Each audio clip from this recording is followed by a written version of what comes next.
Hello বাজান, তুমি কোথায়? ভালো লাগছে না, আসো তো তাড়াতাড়ি। তুমি ওখানে থাকো, আমি চলে আসছি।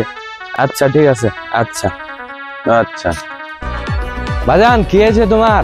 ভালো তুমি লাগছে এত না? জরুরি তলব দিলে আমাকে। ভালো লাগছে না তাই ডাকলাম। কি হয়েছে বলো তো আমাকে। এমনিতে মন খারাপ, ভালো লাগছে আমারও তো একটা পেরেশানিতে, আমি আর ভাল লাগছে না। আমারও কি যে হয়ে গেল। বসে দাঁড়া থাকতে আর ভাল লাগছে না। বসো তো, থাকি। জীবনে বহুত কষ্ট, আল্লাহর কাছে এত চাচ্ছি যে আল্লাহ টাকা পয়সা দাও, টাকা পয়সা কিছুই দিছে না। আল্লাহ কি যে হইলো, আল্লাহ আবারও মনোজাত করি বাজান। হ্যাঁ, এমন করে চাও যাতে আল্লাহ দিতে বাধ্য হয়। আল্লাহ টাকা পয়সা কিছু আমাকে দিও আল্লাহ, খুবই কষ্টে আছি। এভাবে জীবন আর যাইছে না। ওই ছেলে, ওই কি করলে এটা? আপনি হাত নিতে বসে আছেন, ছিঁড়া ফাটা প্যান্ট পরে, সেজন্য আপনাকে টাকা দিলাম। তোর কি মনে হয় আমি ফকির?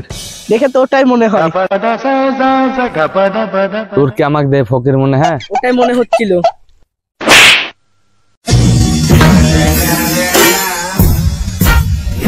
The motherfucking Eagles double G.